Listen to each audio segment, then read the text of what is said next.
Yo, what's up, people? Long time no video, I know. So right here, I just got a shoulder workout, and I included everything I do to warm up. Now, this is just my warm up for an upper body workout, so like shoulder, chest, or back. Sometimes for back, I'll throw in a little bit of my lower body warm up mobility routine just to kind of get the legs and the lower back and everything warmed up. Sorry. Uh, but I have another video up that kind of has um, that whole like lower body mobility routine kind of included in it. So I'll link that in the description of this video, so you can find that real easily. Now I'm making this video right here just to kind of help out. My cousin gave me a couple questions and um, about kind of like warming up or stretching and just, is it worth it to do, if you're short on time? And I would definitely say yes. There's been times where I get into the gym and I know I'm short on time, so I just want to get in and work out. But then I know from past past workouts and past experiences that other times that I've done that and I've skipped like a warm up or a stretch routine or anything like that, then I turn out, I have a bad workout and I really wasn't in it, I didn't have a very good connection with the muscles and everything like that. So I'm just gonna leave this clip in here raw because I have a really I have a lot a lot of things to talk about. So first off, I want to say something.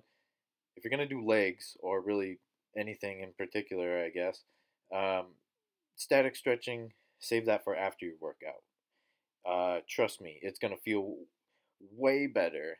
It's more of a kind of rehab kind of stretch to try and just get blood flow back into the muscles and out of, well, out of the muscles and just circulate better, which is really the opposite of what you want to do before a workout. Before a workout, you want to get blood into your muscles, into the parts of your body that you're going to be working. So here, what I'm doing is I'm just warming everything up. I'm getting all the little muscles and the little groups of muscles in my rotator cuffs and my shoulders nice and warmed. Make sure nothing's clicking, nothing's popping or anything like that, which would just give me a red flag right away to say, hey, maybe I shouldn't hit shoulders today, or maybe I should take a day off, or maybe something's actually really wrong that I need to get checked out. So that's what you should go through in your warm up. So here, uh, I'm just gonna do some arm circles and this type of stretching slash mobility stuff right here. This should only be done if you've been working out or if like you're an active athlete. You've been actively working out in the past few months or few weeks, because this is where you can get injuries. This is where you can um, maybe tear something or slightly tear something.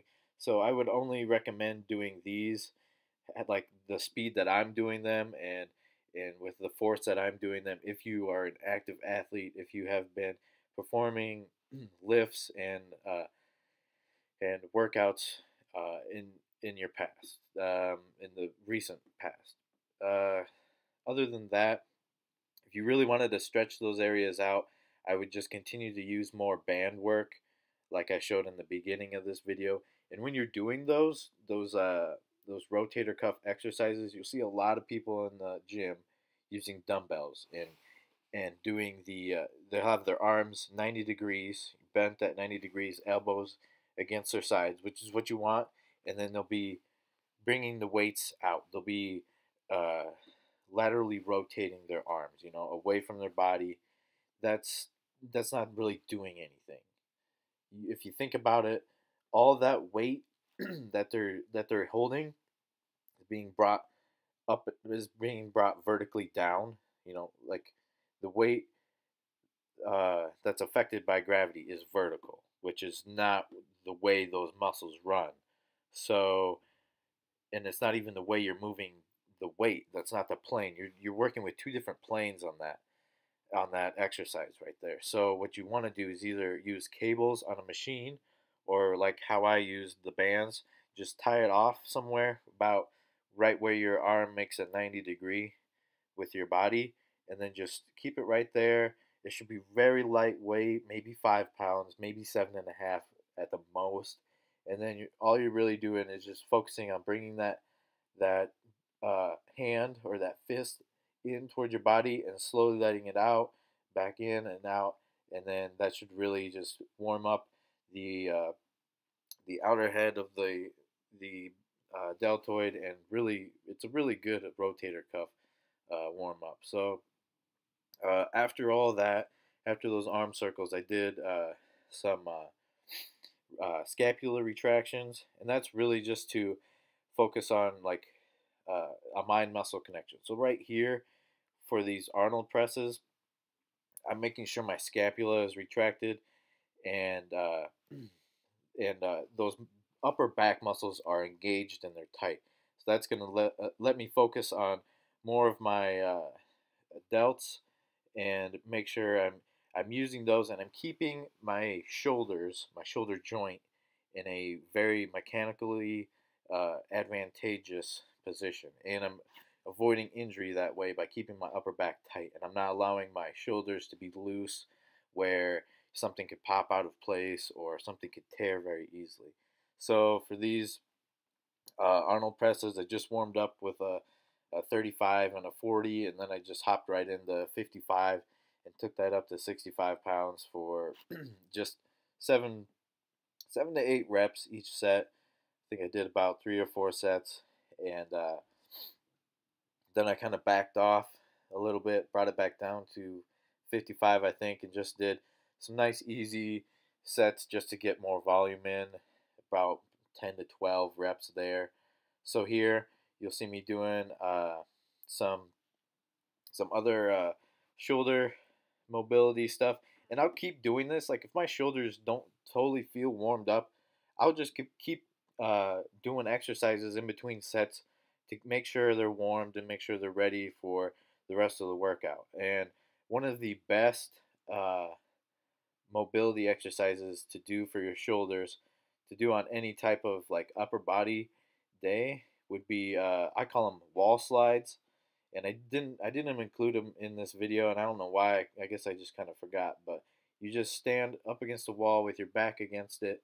You put your arms out at your sides, put them up against the wall straight up, and then just like you're gonna make a double bicep flex, but keep your arms at a 90 degrees and just slide them up and down the wall.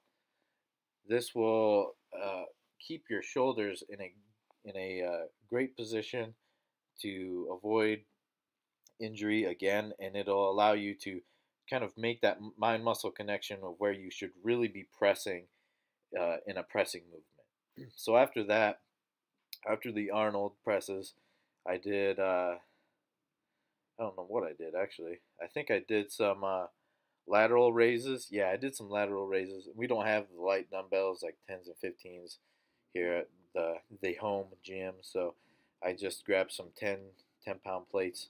Started off with that, worked up to 15 and then to 20. And usually what I'll do with these, I'll usually run the rack. So I'll start with like a heavier weight. My brother's just goofing off in the background. This is funny.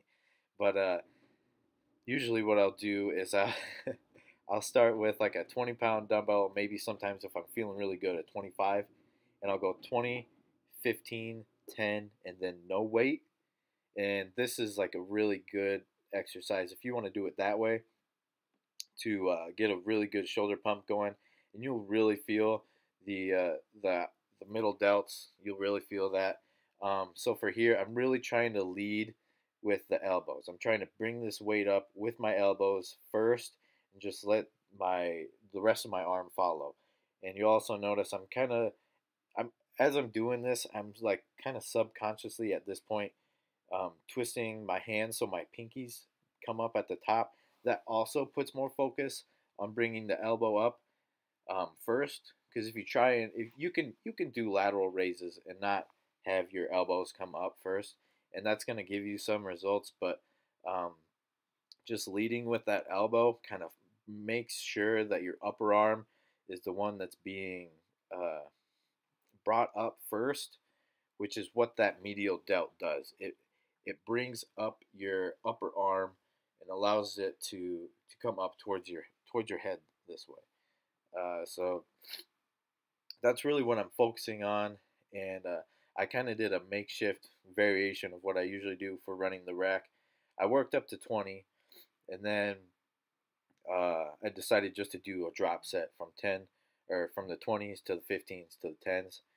And usually, what I'll do is for the reps, I'll just do the opposite. So if I'm at 20 pounds, I'll do like 10 reps. 15 pounds, I'll do 15 reps. 10 pounds, I'll do 20 reps. So just do kind of like a rep scheme like that. On this one, I think I did 15s for everything, which I felt was kind of okay because I was really feeling it that day, and I took a little bit longer break between my last 20 set for lateral raises and this drop set right here, just because I was kind of screwing around with the camera trying to figure some stuff out. Like I said, it's been a while since I made a video, so I was kind of trying to get back into it. Yeah, sorry about that. My brother's texting me, but so I just kind of finished off with these lateral raises. Then I moved on to some upright rows, and I really want to point some things out with the upright rows. So, yeah, I think next clip is right here is, oh, okay, I guess I keep, oh, here, I go down to, these are tens, right? Yeah, go down to the tens, and so after these tens, I'll drop the tens, and then I'll just do no weight lateral raises, and these are really good to just warm up with. Even you can throw that into your mobility routine, or just to kind of end off your workout with, like a back workout or a chest workout or a shoulder workout. And it kind of just resets your shoulder joints, make sure they're in a good position, and it just warms up those muscles really. So here I just do, and usually for these I do about 30, or at least I try to. Sometimes I just kind of lose count because I'm doing them, doing so much of them. But yeah, as you can see, they're really hurting my shoulders. I can really feel it. That's why I keep stretching out there. But yeah, like with the weighted lateral raises, I'm really same thing here. Really trying to just lead with the elbows. Really focus on that medial head of the deltoid. Give you that kind of wide, broad shoulder look. And I already have pretty broad shoulders, but adding on that kind of swoop and that cap of the delts really just gives you that X frame or the Y frame that you're really going for. It really kind of brings your physique to a point up at the top. So that's really why you need to really not neglect the shoulders. I used to only do like 45-minute, 30-minute shoulder workouts, but now I've just kind of gotten creative and kept trying to add things in here and there. So here's the upright rows that I was talking about. And yeah, so I usually like to do these with cables, but like I said, we don't have cables here, so Easy Bar works the same way. And for these, I'm really just bringing them up to a point where I can feel it in my upper back and primarily the rear delts. I use this as a rear delt movement. A lot of people try and use it as a trap movement or even like a anterior delt movement, the front delts. Some people will use it that way, and then I just supersetted it with some rear delt rows. So these two movements supersetted together give you really, really great rear delt pump that a lot of people will neglect. So, I mean, if you're lagging in the rear delt department, I would really, really try and start your shoulder day off with these two movements right here or some kind of rear delt movement just to work on your weaknesses first. And there, my beats died. Forgot to charge it. Forgot to charge the camera too. You know, noob YouTube mistakes. But here's just a better angle of what I'm trying to say. So really, what I'm doing is I'm bringing the weight up to about my chest area, and then I'm really squeezing up and back with the rear delts. This puts a lot more focus on the rear delts versus the traps and the other parts of the delts that a lot of people just unknowingly uh, contribute most of the exercise to. But like I said, I like to use this as a rear delt movement. I feel like it's a great way to overload the rear delts because you're not just doing flies, um, until failure. Which, I mean, you can't really go that heavy on flies and get a good workout in. So for these, it's really great to overload the rear delts with, and then compounding that with the rear delt rows. That just puts another angle on top where you can really focus on the on the rear delts. And here, since I only really did one pressing movement, I decided I'd do some front raises with some 10 pounds right here. I don't know if I can't remember if I really go up that much in weight, but so I'm just doing 10 pounds right here, and I really don't I don't remember the reps. This workout's from a couple days ago, but I would really just try and keep it even. So like I like to do 10, and that's 10 for both arms. So I'll just count 1, 1, 2, 2, 3, 3, that type of thing, and or I'll do just 16 and make sure I do an even number 8 for each arm. So here since the camera's dying, I just decided I'd do record one set of each workout. So here I'm doing some face pulls, and it was a little tricky getting this to work with the bands, but for face pulls, really great mobility exercise. If you want to throw this in at the beginning or at the end of your workout, that'd be another great idea. Uh, it's usually pretty lightweight. I'd only stay up to about, the most I'd go to probably is about 35 pounds. So uh, right here, I'm just trying to stretch out the band enough that I can really get a good contraction, and it's not just and I'm just actually trying to fight the band for resistance. It's not too close where I don't have enough resistance. So for these, to really focus, it's almost the way I do. It's almost like a rear delt row, but that's just to really put a lot of focus on the rear delts. So then after this, I just did some arms, and that was basically the workout. So hope you guys enjoyed. Sorry for this black screen here at the end. I might throw up some pictures or something. I don't know, but yeah, thanks for watching, you guys. Hope that gives you at least a basis to go off of for your mobility, upper body mobility. Gives you some ideas to throw around. Um, as far as it being useful or worth it to warm up, a 100% yes. It's going to, one, it's going to get you ready for your workout. Two, it's going to get blood flowing. It's going to give you that mind muscle connection so you can have a better workout. And three, sorry, excuse me. Three, it's going to prevent a lot of injuries that going in cold to a workout could possibly bring up. So, regardless if you have 45 minutes to work out or you have 4 hours to work out, which is pretty insane. But I mean, both ends of the spectrum, definitely take time to work out, even if it's 10, 15 minutes of just, doing some light band work or just stretching out the arms and the shoulders, or if you're doing lower body, the legs and the hips in dynamic movements. That's just a really great idea just to avoid injury. So thanks for watching. This video is probably going to go up sometime around Christmas. So Merry Christmas. If you don't celebrate Christmas, Happy Holidays. Have a safe holiday season. And thanks for watching. Catch you guys later.